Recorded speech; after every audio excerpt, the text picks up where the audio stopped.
So good morning and welcome to the last roundtable of 2022. I took a second then to look at the year. I've been talking so much about 2023 this year that I think I'm suddenly going, where are we?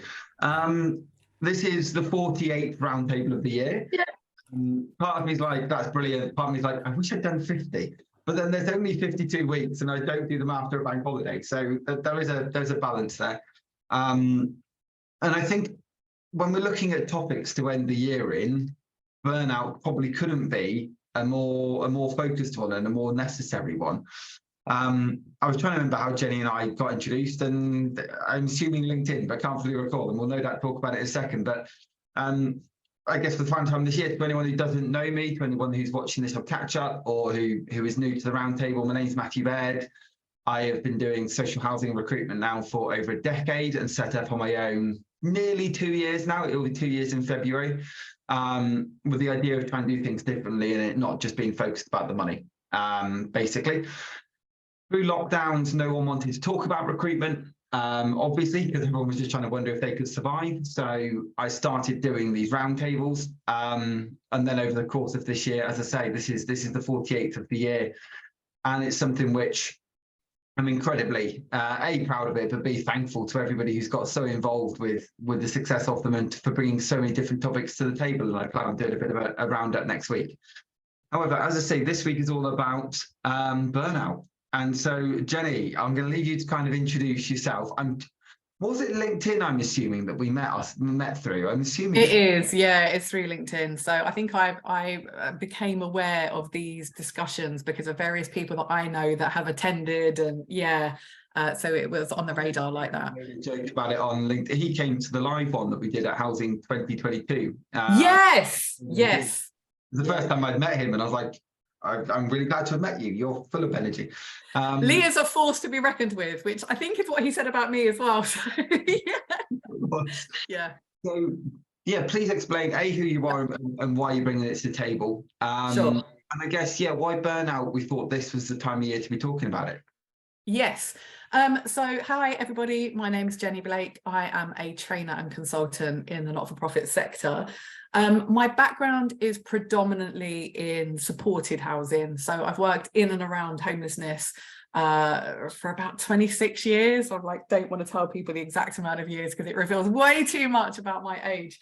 And I've worked in a variety of positions in the sector, but I left the sector officially, if you like, 2 years ago. I was a senior manager in a supported accommodation organisation, and full disclaimer, I was utterly burnt out. So it was at the back end of the first year of the pandemic, essentially. So I'd done about 10 months and I was like, I can't do any more of this. I cannot do it anymore. And so, really burnt out, took a couple of months off, reconfigured my entire life, I feel like, and set up as a self-employed consultant and trainer. So 2 years on from that place, and I worked out the other day that I've delivered training at least to about 45 charities, which blows my mind. Actually, it blows my mind that I've managed to achieve that in 2 years on the back of being burnt out. So I think I should start by saying, even if anyone is feeling burnt out today, it is not the end. Okay, there is life after burnout. I do want to start with that. I also want to start with the fact that I've got a bit of a cough, so you may hear me croaking a little bit. So please forgive me if I kind of have to mute myself and cough. That's what's happening. I'm also presentation, so I'll leave you to kind of start your presentation. I have, yeah. If anyone is new to the roundtables or anything like that, please feel free at any time to use the raise hand function through the reactions. I'll bring you in at any time. Obviously, the more conversation we have, the better these flow. Or feel free to use the chat function if you've got questions you just want to input, and I'll bring them into the conversation. So, Jenny, over to you. Fantastic, thank you. Just also wanted to say that I'm a hypnotherapist and solution-focused practitioner as well. So I have this kind of dual role where I've worked in housing for donkeys, but I also have a kind of therapeutic background too, which is why I bring this into my work so much. So I thought we'd start by really taking it back to basics and exploring what some of the terms mean, and then we'll have some discussion. So it's going to be really interactive. I do have some slides, but it will be really interactive. So as Matt said, please just jump in, raise your hand, shout at me, wave wildly to stop me if you need to, do whatever you need to do, and we'll get some discussion going. So let's start at the beginning. Let's really just kind of go back to basics. What do we mean by stress? What do we mean by overwhelm? What do we mean by burnout? So that first one, what do we mean by stress? Jump in. Let's have some discussion immediately. What do we think this means? Any ideas? I like how you bring people in straight away. Yes, Claire. Well, it's pressure is how I think of it, but it can be good or bad. Yep, good. Yep. Anything else? Any other takers? It's pressure. It can be good or bad. Anyone want to add anything to that? What do we think? I think we've got some early morning nervousness. It's fine. I'll carry on. Yeah, Okay, I think it's exactly that, isn't it? Oh, yeah, I was going to say kind of, I think anything to do with almost a demand on yourself, and would be almost the way I'd say it, is that kind of acknowledgement there's something that needs to be done, regardless of time or ability sometimes. So both of you are right. It's actually a reaction to events though. So it's not the thing itself. So we get stressed out by things, but the thing itself is not the stressor. It's actually our reaction. Stress is our physiological reaction to something that's happening. As Claire said, it can be positive or negative. Some amount of stress is actually good for us. It helps us perform better. So for example, in sports, we're putting our body under a little bit of stress in order to perform. But long-term and certainly unchecked stress has a really negative effect on the body, and some really serious impact actually. So it can lead to things like stomach ulcers, hypertension, IBS, heart attacks, strokes. They've all been linked to stress. So pretty serious. How about overwhelm? What do we think overwhelm really means? What does it mean to us, perhaps? Any ideas? Go on, Claire. I like how you...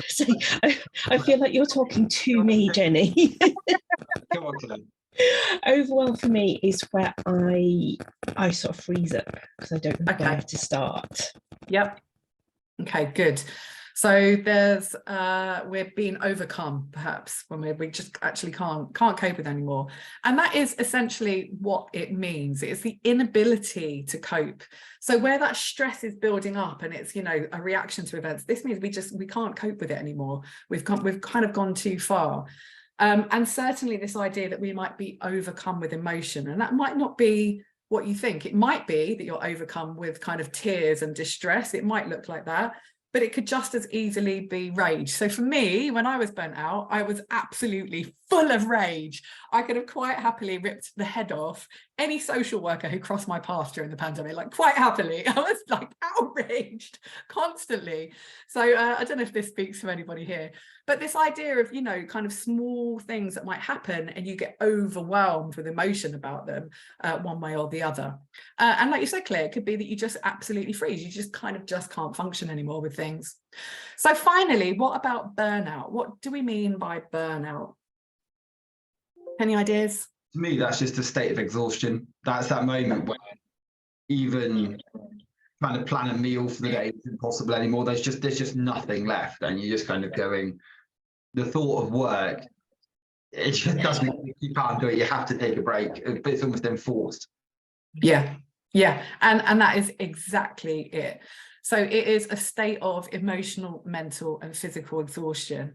Now, what I think is really interesting about burnout is that it is actually specifically applied to the work setting. This is a term that is applied to the work setting. So we may use this word in relation to lots of different environments, but actually it's recognized to be a syndrome that is related to your relationship with work. So it's a syndrome resulting from chronic workplace stress that has not been successfully managed.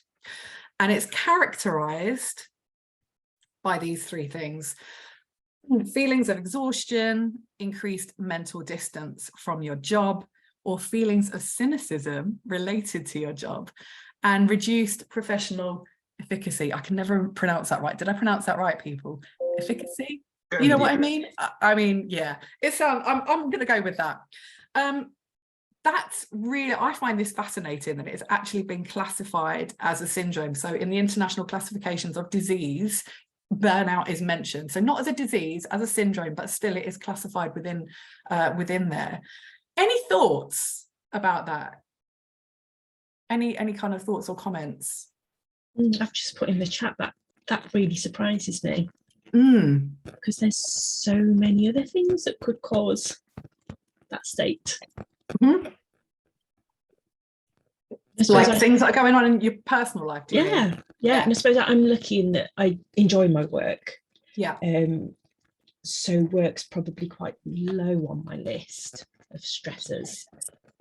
And I can see me becoming burnt out from personal life more than work life. Yeah. So that, I suppose it's everything, isn't it? It's all together. That might be that you're becoming overwhelmed with stuff that's happening in your personal life, but in terms of the official classification, at least, it's the impact that it has on your work and that tips it into burnout as such. I find this definition fascinating. Does somebody want to speak? No. I thought I'd seen Charlotte come off mute there. Charlotte, were you going to jump in there, or am I making that up? Yeah, no, I was, but then Jenny clarified something, so yeah. Oh, okay. Any other thoughts about this? Any other surprises in there?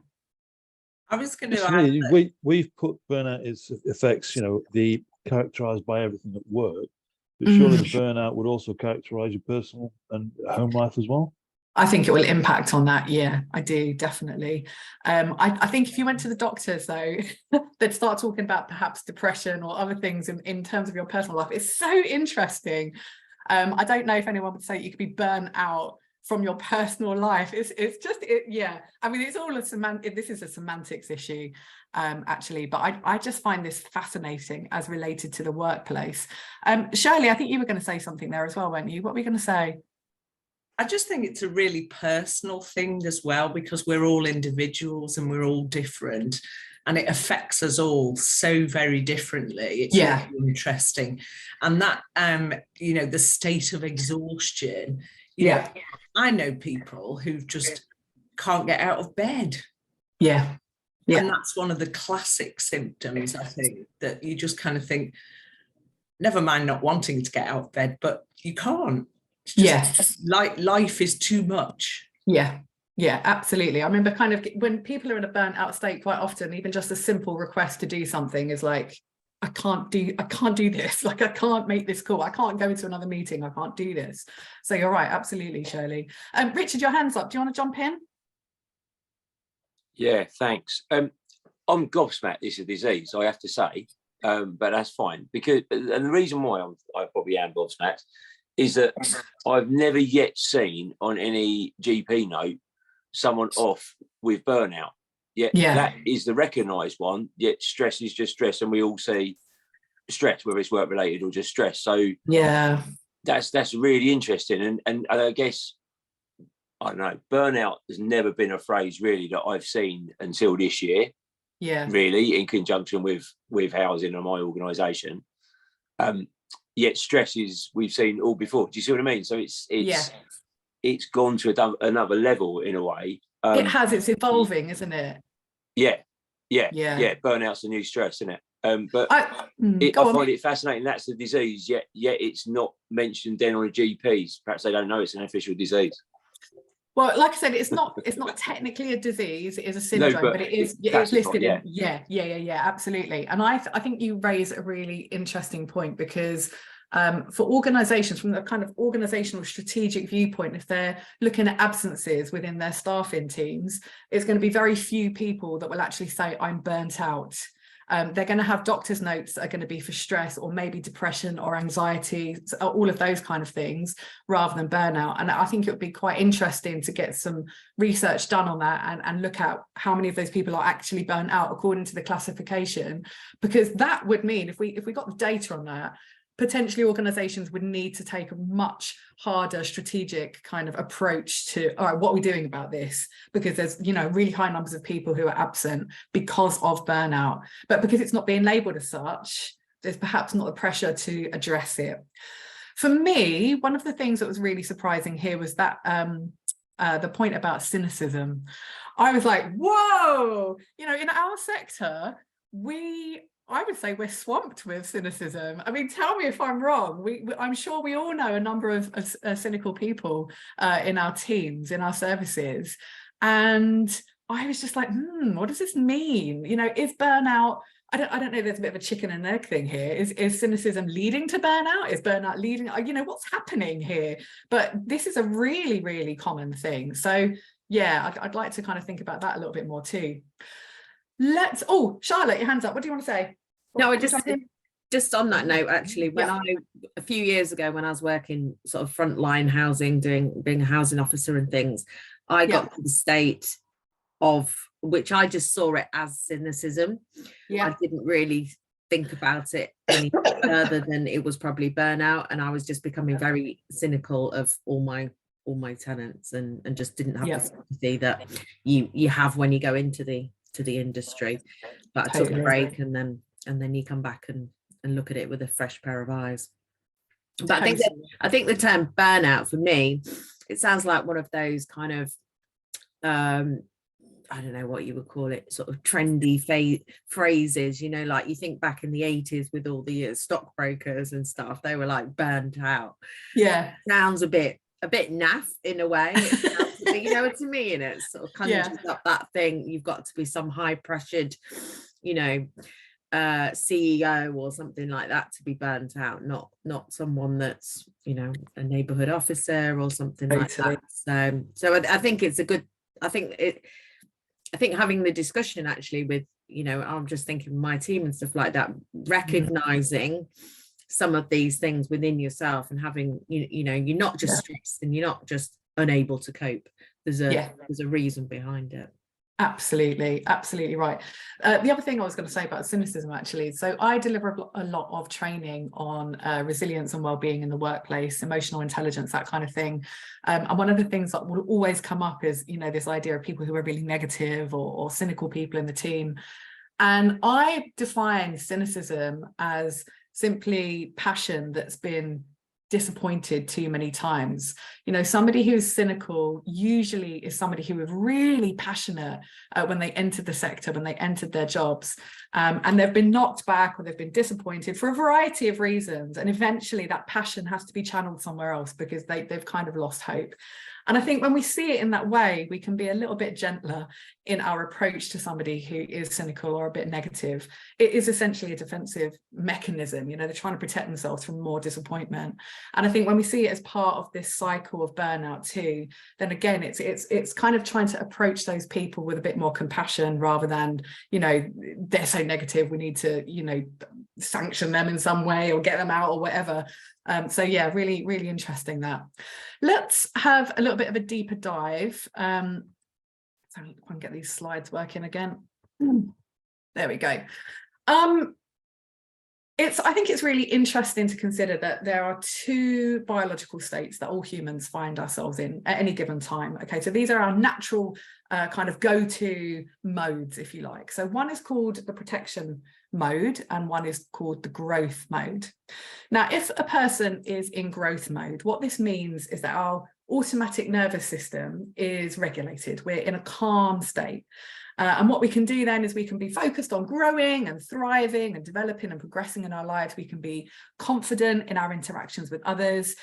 We can challenge each other safely. We can share ideas. We can contribute and engage with others. It's certainly in terms of our work, we can take positive risk. We can be engaged in positive risk taking. And we'll have a sense of progression, community, certainly in our teams, in our services. If people are in this state, people will stay because they feel safe and they're enjoying their jobs. Now, the other state is protection mode. Now, what that means is our automatic nervous system has in some way been activated. So in some way, shape or form, we're in our fight or flight for some reason. When we're in that state, we are focused on survival, okay? When we're in that state, there may be more conflict with others around us at home or at work. Certainly, we may be feeling more defensive. There's more likely to be a kind of culture of blame within our teams. If we've got lots of people in protection mode, people are going to feel stuck.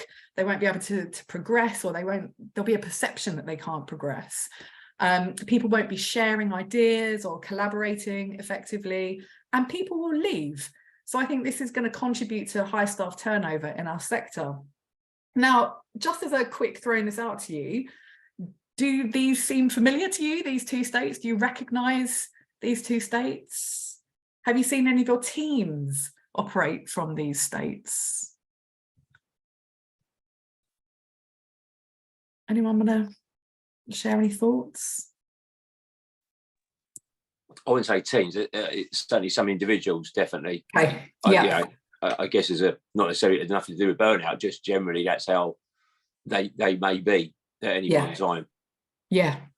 Now, these states are fluid. Okay, so we can change through them. The trouble is that if we are activated, if our nervous system has been activated and we're in protection mode, if we don't do anything with that, if we don't try and calm ourselves in some way, then we stay in that mode and we can be triggered by other things. And that's when we start getting into the cycle of stress and burnout. What's that in the chat? Oh, Claire. Yeah, I feel your pain. Listen, I was definitely in that, like I said, when I left the sector as well. So you are not alone. And it's really good to start recognizing these things and not think there's something wrong with us, because that's the other thing that we do when we start getting overwhelmed and burnt out. We start thinking, I can't do this anymore, or, there's something wrong with me, or I've done this for ages, what's happening now? And it's not. This is a biological response in your body. So this isn't the same. Being in protection mode is not the same as burnout, but it's certainly going to lead to burnout if you spend too much time there. And I want us to think now about what else could contribute to becoming burnt out. So if we're in protection mode, that's going to be a significant contributing factor. But what else? What other factors do you think there are that might cause burnout? And I'm going to show you a slide in a minute, but I want to hear from you all. And Matt ran a good poll on this the other day, actually, so there were some answers in there. I've got the stats from the poll up. There you go. And what was really interesting is actually we had nearly 200 people vote, which was, I mean, to anybody looking to get involved on LinkedIn, and I can help there anyway, polls always do well. But the main thing people were talking about was a lack of staff and resources. And I think that's very easy to kind of go, not enough staff, that's why we're stressed kind of thing. But actually, there was a number of votes for the post-pandemic exhaustion, for exposure to trauma, and for the political landscape. And I think what's interesting is that although the easy thing was resources and whatever else, I think there's so many different people will answer differently on different days. And there's been put in the chat there, unclear goals, or conflicting priorities and instructions. I also think a lot of the time it's broken promises. When I look at when I burned out and I just turned around and it's because I lost faith in actually the reason why the business I was with was doing what it was doing. It became so focused on growth and money. This isn't why I joined the company. This isn't why I'm here. And I think it really speaks a lot to the social housing side. So I'm not here anymore because brilliant, well, we're building all these new homes. What about our tenants who are in issue, having all these issues? And you're finding at the moment that a lot of operations managers, directors, other people I'm speaking to all the time are starting to burn out because they're suddenly really doing deep dives into damp and mold because it's all over the news and everything else. And they're just starting to understand the size of the issue with the sector. It's so big that you can't get your head around it. You start shutting down. Because you're going, where do you start? And I think that's another big part. It's broken promises, and it's also the size of the job. And people going, right, well, that's my responsibility. Right, I've got to do this. And so you don't delegate, but then you just end up, wiping yourself out. And I don't know if that speaks for other people in the room at all. I think looking at some of our teams, my team, thankfully, at the moment seems okay, but we've got quite an individual clarity of purpose. We're the income team, we collect money. So it's quite clear most of the time where we do our work and where we don't do our work. the teams that are really struggling are neighbourhoods, old school housing officer teams, because they usually get everything else. No one knows where to put it, goes to them. And then they've struggled. They've been on a just this whole wheel of need to get a load of new staff. New staff aren't trained properly. Got too much work, leave, more gaps, and they're just stuck in that at the moment, which just that doesn't help them. But that clarity of purpose, I think some people put in the chat about clear priorities and whatever. I mean, that really is what and that's down to managers and leaders to give teams that as well. Yeah, I agree. Where you have issues and it isn't just housing, this is in every sector, of people in management, director positions, senior positions, who are good at what they do, they're not good at managing. And those are two very different things. And then you find that you don't have the support networks. And I mean, you've only got to look at, stuff like Notting Hill Genesis, what was it, a couple of weeks ago or a month ago or so, their new chief exec has come from the finance sector. And people are going, hang on a minute, what is this saying about our vision and our business? And already people are on the defensive. And so when they join, if things don't go their way, we talked, you obviously showed your previous slide there, you immediately go into protection mode. You go, and that's only going to cause further issues. What's going to be an incredible housing next year anyway. Absolutely agree. Absolutely agree. I actually think that if you had 20 people in a room, you'd probably have 20 different reasons or factors that might contribute towards their burnout potentially. And I've listed a few here. Literally, this is just a tiny list of things that you could say contribute to burnout. The thing that I think we don't talk about enough is exposure to trauma. Okay, I really want to emphasize this. I think that this is massive. I don't think we acknowledge. I think we, in our sector, we're really good at talking about trauma-informed care. I think we're talking about creating psychologically informed environments. We're doing all of that, but I think we very much focus on providing that for our service users, for our customers, and we're not thinking about necessarily about how trauma is impacting on staff. So I think there's an element of frontline staff being abused by service users. So that's traumatic in itself. And I don't think we talk about that enough. But I also think that frontline workers particularly, are exposed to trauma through listening to stories. Their service users have been abused. They have been traumatized in their own lives. There's been some horrific stories being shared.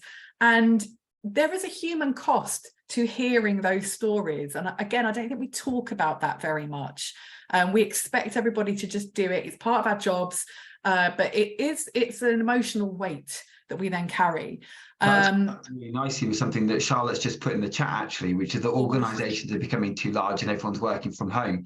When you have neighbourhood services and proper kind of neighbourhood community businesses, your teams better. What's going on. People are, don't get me wrong, it still is absolutely there, but the support is more hands-on. When everyone is working from home, we all remember what it was like during the pandemic. It was very easy for people to hide how they were actually feeling about things, because you sit for a half an hour meeting through a Zoom call. And when you are doing things like this, it's particularly with the winter we've got coming up, that's only that exposure to trauma piece. The pandemic was fascinating, because what I saw in a lot of teams I was responsible for is that they were kind of battening down the hatches and they were doing what needed to be done. They're good in incidents. They're used to incidents. So this was like a ginormous incident, and they could deal with it, and they were kind of throw themselves into it.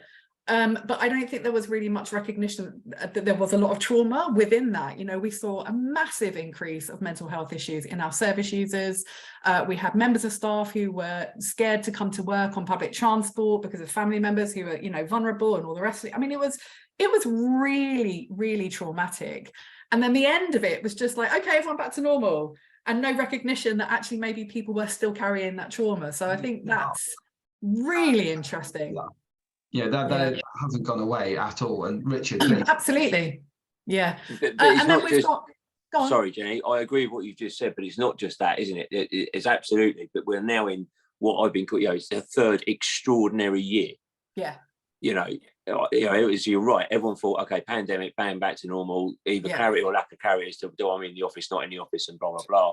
Yeah. But then also trying to I always look at my team.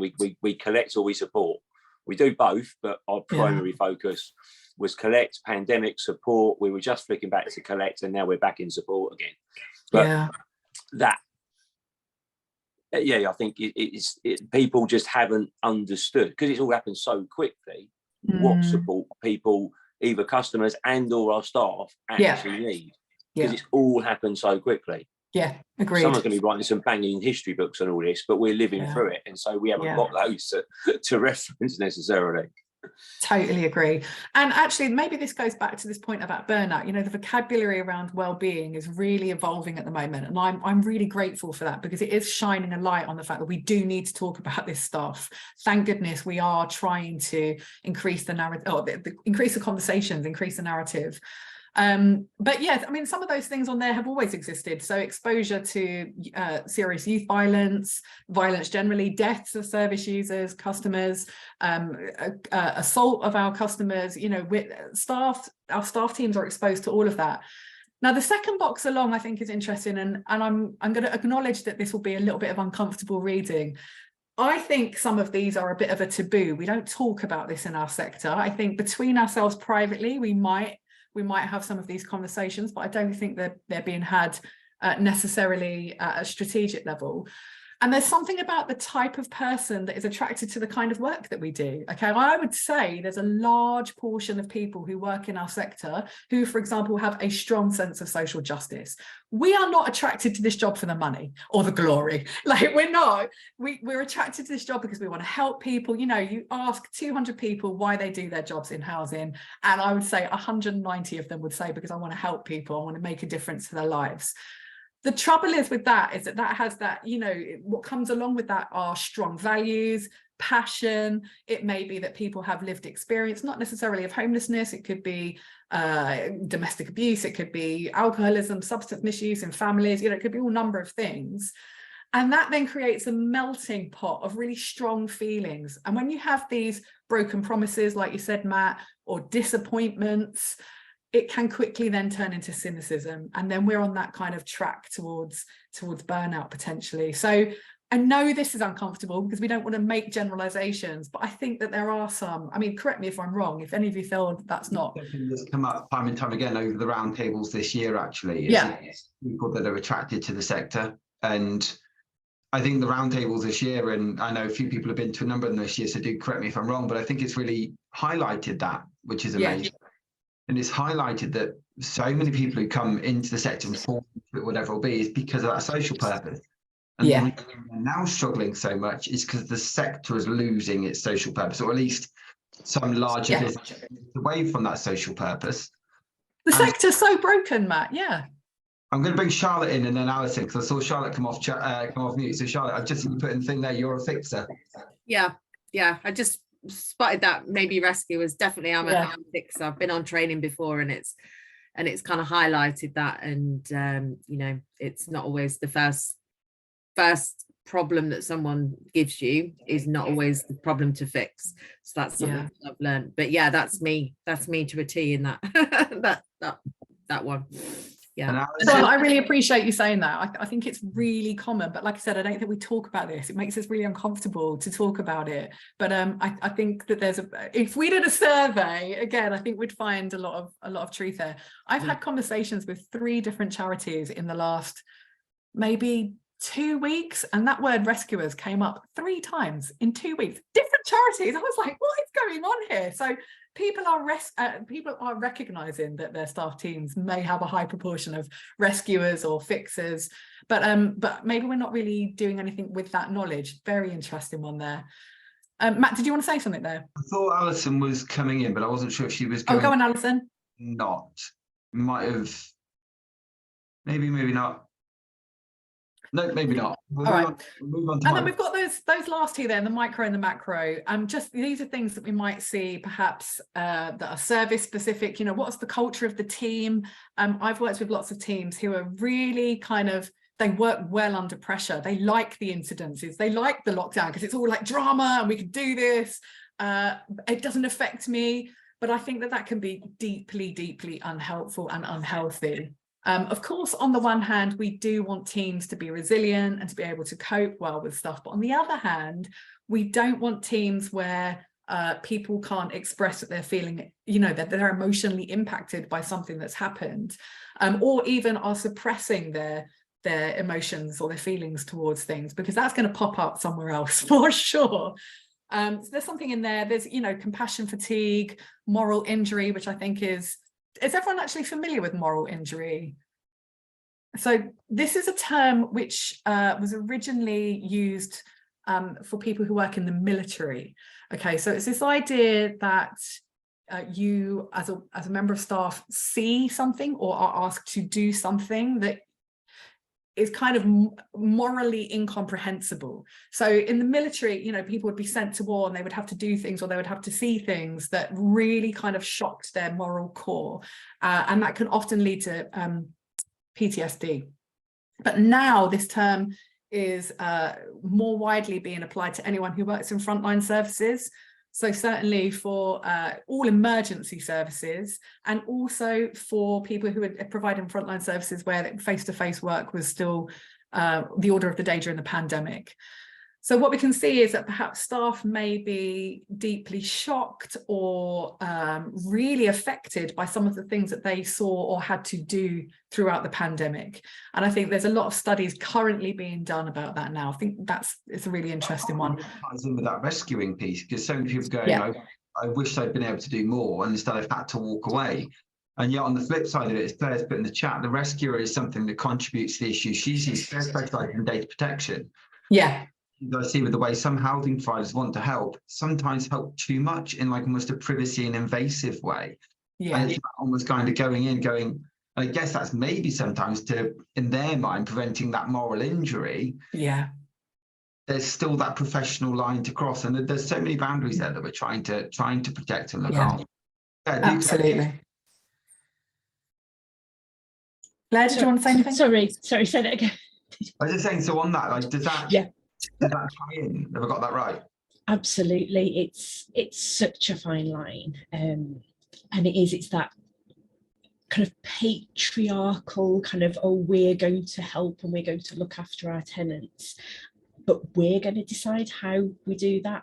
And so often the projects that come out of that are based on being invasive to people's privacy and tell us everything about your everything about your life, and that will help us help you. Down to that stress piece, doesn't it? Like if we don't know everything, we can't help.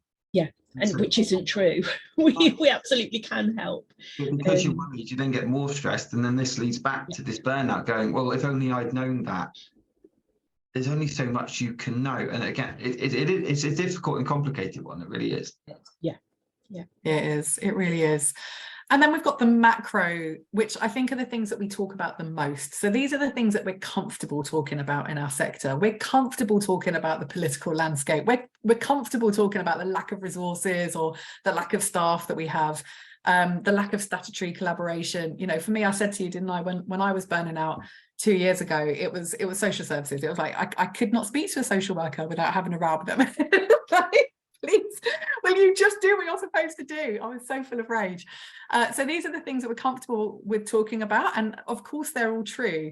But I really think that we need to perhaps talk about the things that we're less comfortable talking about. On the macro side, do you think it's because of things that actually we know we can't control? Yeah, maybe. Yeah, so we can have a good moan about those.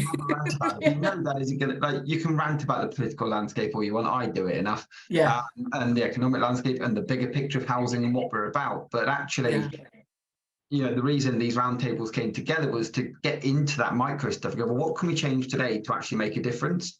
Yeah. And it's a more uncomfortable conversation sometimes. But it's because if we keep just talking about this massive stuff, we've all been to the housing conferences and other stuff, and it's, oh, look at all this matter. Well, great, I can't do anything about that. But you can talk about it comfortably because you can't do anything about it. Definitely. So I really want to, I really want to encourage organisations to become comfortable with the discomfort of having the awkward conversations. We need to move to that place, which I'm going to move on to in a minute. So any more thoughts about this? Because like I said, this is just a tiny snapshot. There's a million other factors, but anyone want to add anything to this or comment on this at all? No, okay.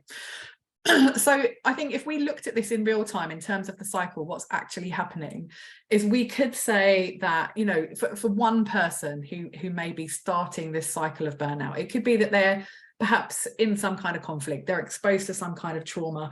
It could be any combination of those factors that we've just looked at. Actually, it could be anything in there, but it sets off our protection mode. You know, something has triggered our protection mode. It's activated our fight or flight. Now, if that is left unchecked, they are going to remain in that defensive survival mode. Okay, and that in itself will create more conflict or, you know, more problems in their environment, which then kind of leads them around this circle. So it's a positive feedback loop. That's essentially what's happening. Now, I don't know who I've got in the room today. Are any of you here managers? I would kind of assume that I'd have a mixed group. Yeah, I've got some managers in the room. Good. One of my questions for you would be, as managers, at what points in this cycle do you think you could intervene, and how?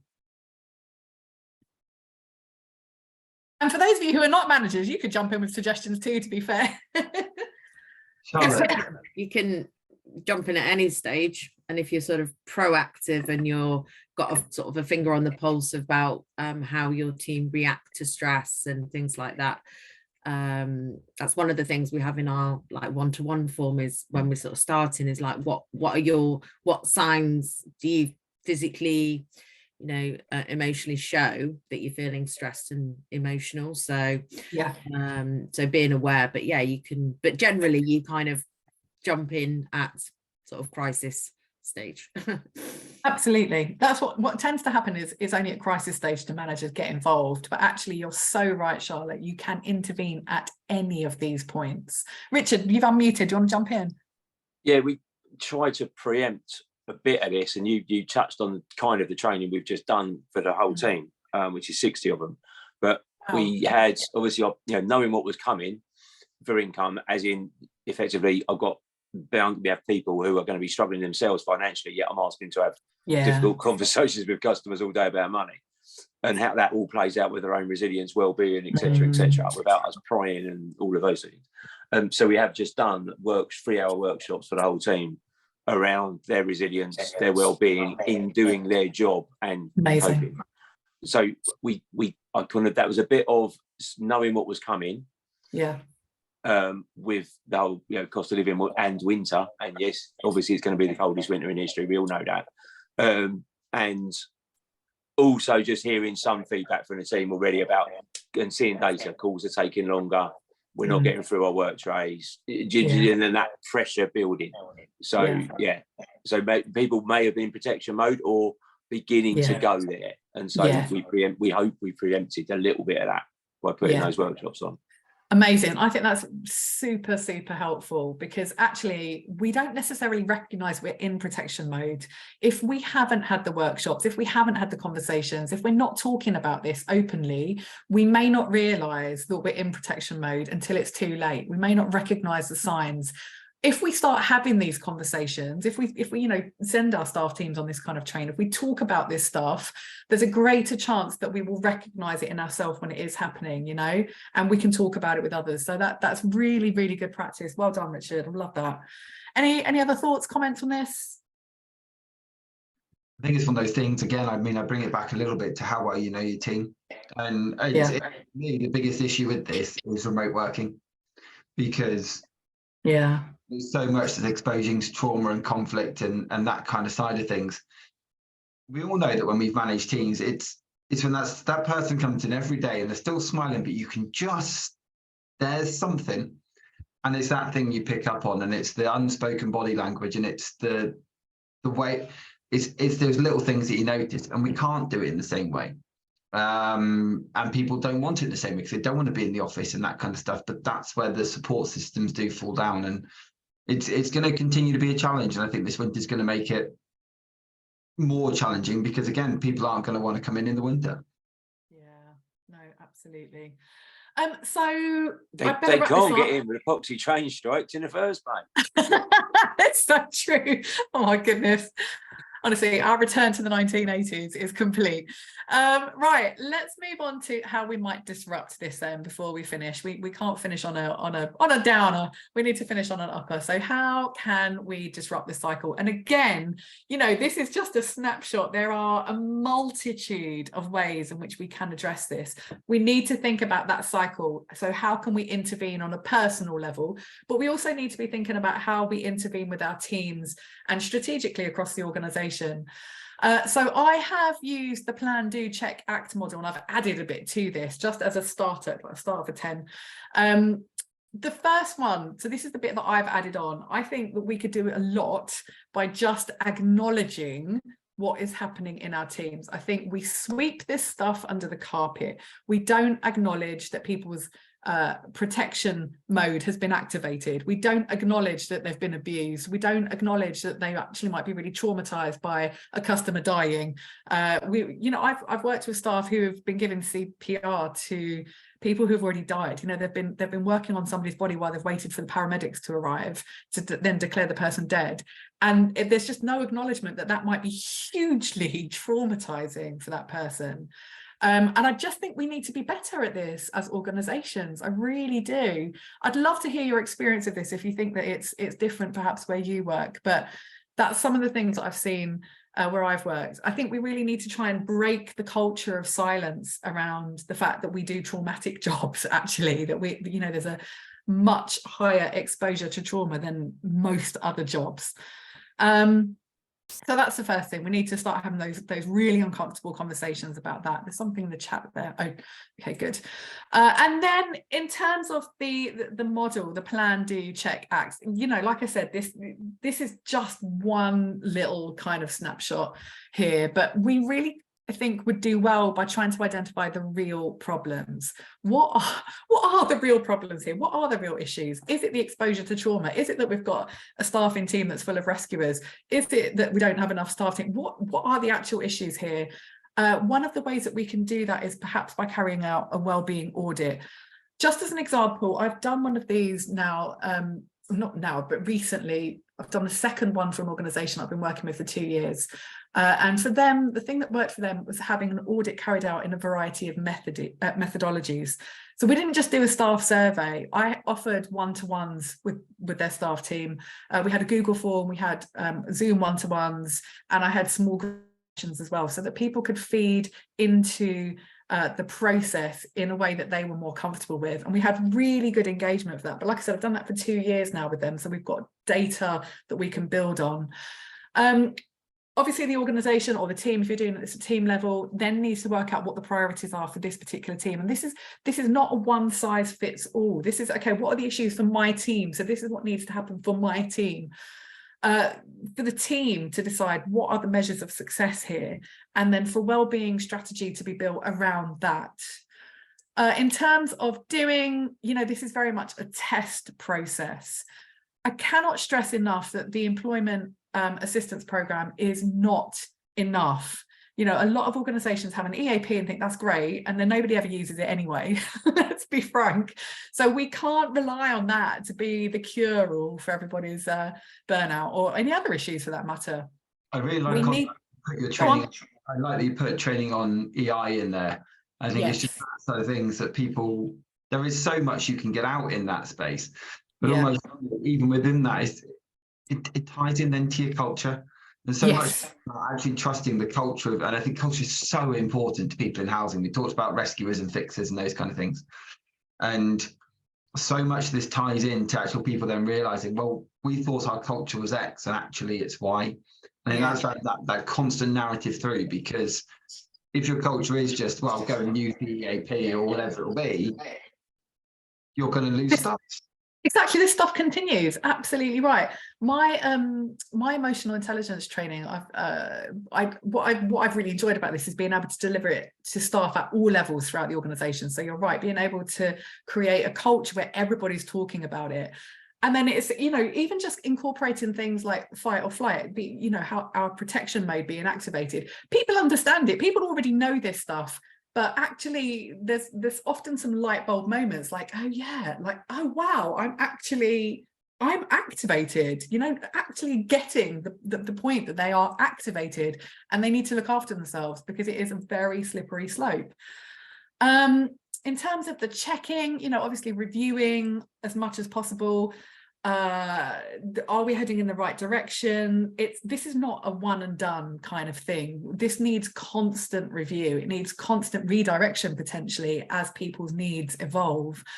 But I think there's an opportunity here to see, okay, if we put these initiatives in place, what kind of success can we achieve? Is it hitting the targets that we want? Is this going to impact on staff retention? I think it will.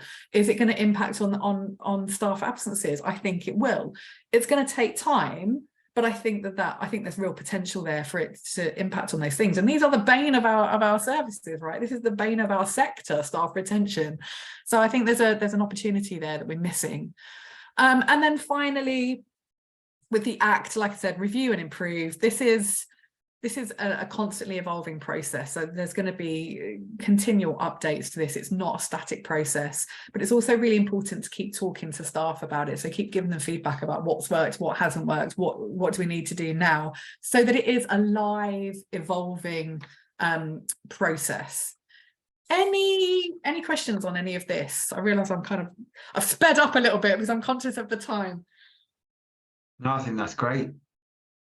Would anyone like to add anything to this? So in terms of what would work, what else could we do to disrupt this cycle?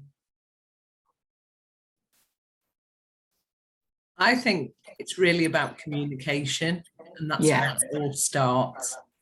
And, you know, people say, oh, don't give us information, we've had too much, but actually you just have to keep, in the very nicest way, keep throwing it at people. Yeah. So I'm lucky, I don't really manage anyone anymore, but I what a dream, Shirley. I know. It's taken me a long time to get used to it. But in the first lockdown, I mean, one of the things I did, just off my own back, because I did have a team, quite a lot of them work remotely, so, you know, not close proximity to where I live. I just did a little daily update. Yeah. That just said, don't forget PPE, this, that, you know, if you want, there's this. You know, one of the things I said is, if you want me to stop, I can. And somebody said, no, don't stop. I just love getting your daily message. And, you know, there was always, a bit of a joke at the end. People posted photos and things like that.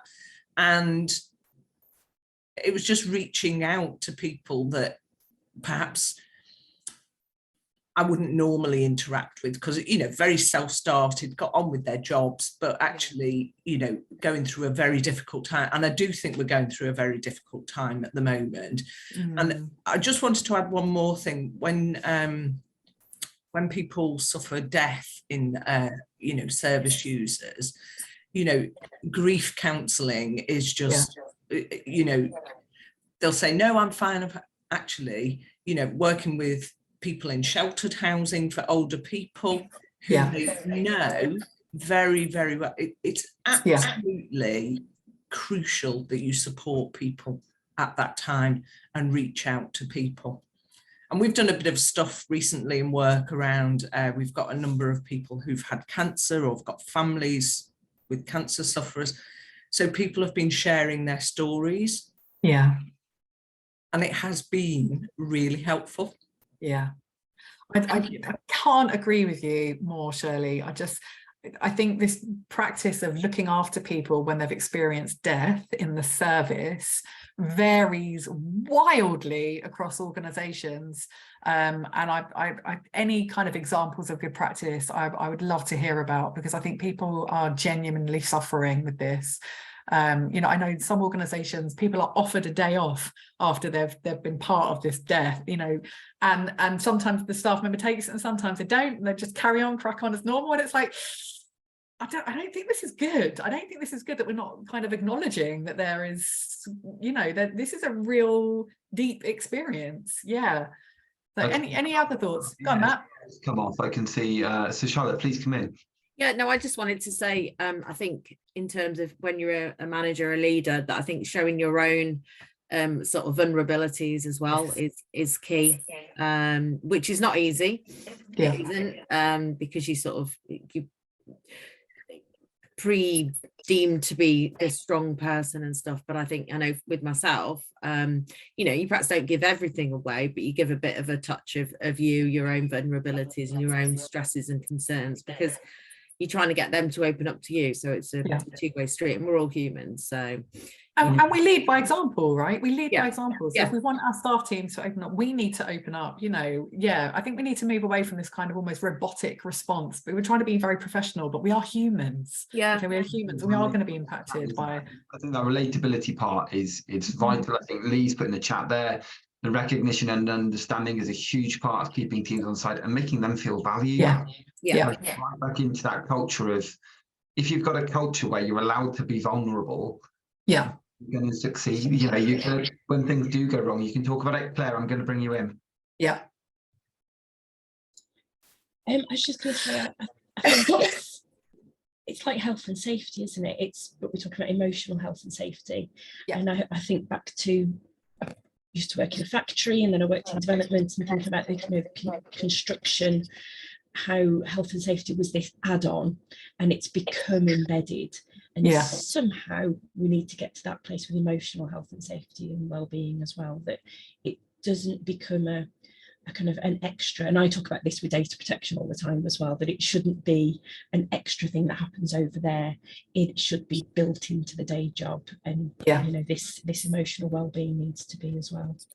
It's really interesting that you say that and you use that example, Claire, because the health and safety executive has built stress now into its approach. So just like all of those, lifted your knees and all of that stuff, for anyone's done any health and safety training ever, there is now a focus on stress, and I think that's only going to increase workplace stress. I think that focus is going to increase until it is part of how we do things, that managers must incorporate how we manage stress with our staff teams, I think, which is a really positive move.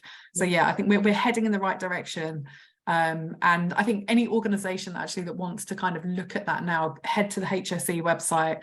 They provide a lot of tools to use, checklists, and just things that you could do proactively before your staff team are really stressed out and heading on that route to burnout. Fantastic. I always finish by asking, what's the one key thing you can do immediately to activate? You've just said it, so that's absolutely amazing. And I always like people to have that takeaway going, right, what can we do immediately? Obviously, you've got your details there, Jenny, at serenitysessions.org, and serenitysessions.org as a website. Thank you so much for coming on today, Jenny. I think thank you for having me. A really, really insightful roundtable. I think it's just the start of again, that continual need for the conversation and people realizing it's okay to talk about this. And it's okay to acknowledge that, I can bring this right back to recruitment and retention and tell you right now, I am speaking to people who are burned out every single day. And often they're burned out with their businesses rather than burned out with the industry. And they're going, I need to go somewhere else. And sometimes it isn't actually that, they just need a change because they don't know what they're doing next.